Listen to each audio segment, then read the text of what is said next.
Welcome everyone. A very good day to all of you. My name is Ian. I'm Julian. This is our podcast, our very first episode, but we have yet to decide on what the podcast's name is, so we'll just go ahead. But our main topic for our podcast would be talking about finance, financial planning, and all the things that are covered under this topic. Yeah, so I think we've been talking about some of the financial instruments. So maybe we can focus for today's episode, we talk about wills. Yeah, because both of us are also estate planners, and I think we like to have more people who understand to educate them about estate planning, amongst many other things. So estate planning, what are the usual myths or misconceptions that you hear from? One of them is, I suppose, the first thing is to write a will is very expensive and only lawyers can do it. Not So just only what do you say lawyers about can do it, but also only rich people Only with high rich net people worth. need to write wills, yeah. Yes. All right. So could this be no further from the truth, or what do you think? How do I put it? Okay, I think in today's world, if you are a married couple, even you don't have a lot of assets, you need to write a will. Because for a very simple reason, let me share with you a story.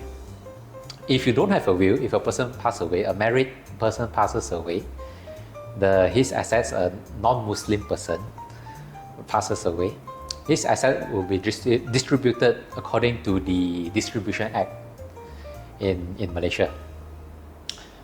So 50% goes to the children, 25% goes to the spouse, and this is where the kicker comes in. 25% goes to the parents. But what if the parents are no longer around?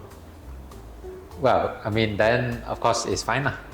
But if the parents are still around, then the 25% will go to the parents, and there will be a lot of complications unless you don't own anything. Mm-hmm. So let's say a couple owns a house, very simple, just one property, maybe a bit of money in the bank, that's all. Well, the money in the bank, I don't think that there will be much of an issue. Maybe just maybe a few $1,000s difference.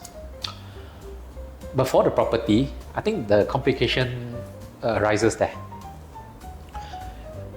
Let's say you have a joint name property with your spouse, and one of the spouse passes away. 25% of that property goes to the deceased parents, which now belongs to your mother and father-in-law.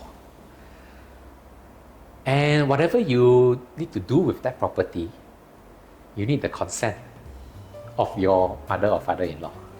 Mm-hmm. Let's say they are nice people, you all get along, that's fine. They can just sort of transfer it back to you, transfer back their ownership back to you, and that's fine. Or some might sell it to you. After all, something that they deserve something, right? After all, this one belongs to my son or my daughter, right? I think I should be compensated a little bit. But the thing is, you have invited that ownership, their ownership into your house by simply not writing a will. Or at least in this case, the state or the law has invited their ownership. So let me give you something a little bit more complicated. Let's say they pass away and they did not write a will, or maybe they did write a will. So their assets now goes to their children, which now becomes your siblings-in-laws.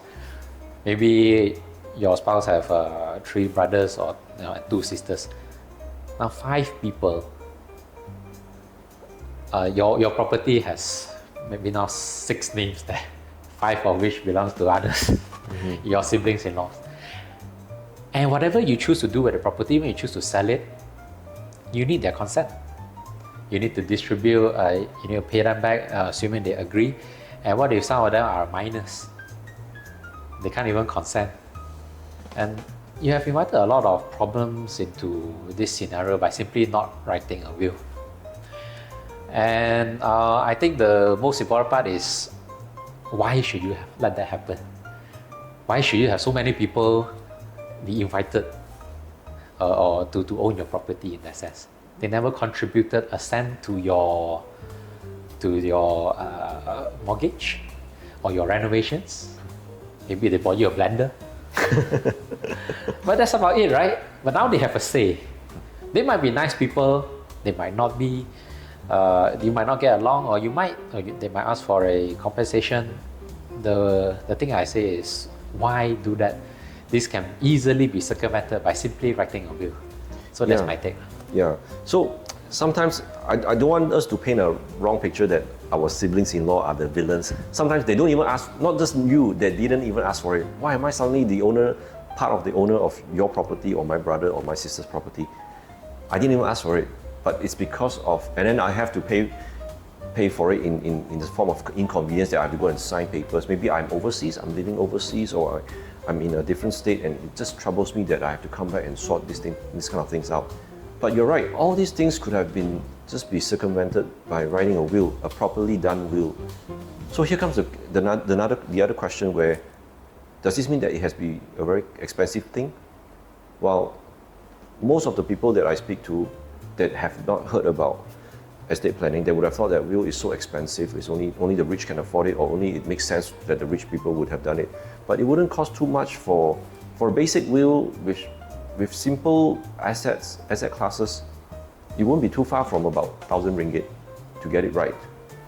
And the more important thing is that it's not about 1,000 or not, it's about whether your wishes for your assets to be distributed to who you want and how you want it to be distributed. Of course, some might say that, what if my will is, how expensive can it go further out? To them, I answer that The sky is the limit. the sky is the limit. But the more complicated your will is, the more clauses in that case, then the more expensive. So what dictates complicated? What dictates adding more clauses to it? Yeah. So I always I try to separate things into being specific and general. General means that, for example, I write a clause: all my property will be distributed evenly among my spouse and my surviving children, or my surviving beneficiaries for that matter. So basically, if let's say I have got 3 children and 1 wife, obviously 1 wife, right?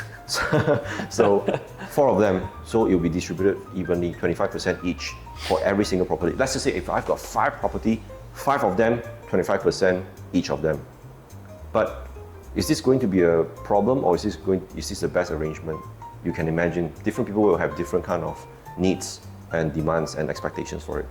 There are many different ways to structure them, but there's no one fixed rule for everyone.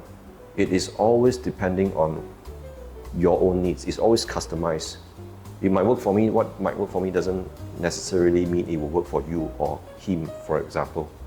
So complicated will is expensive, but it doesn't have to be. Your estate planner will know best if you consult them.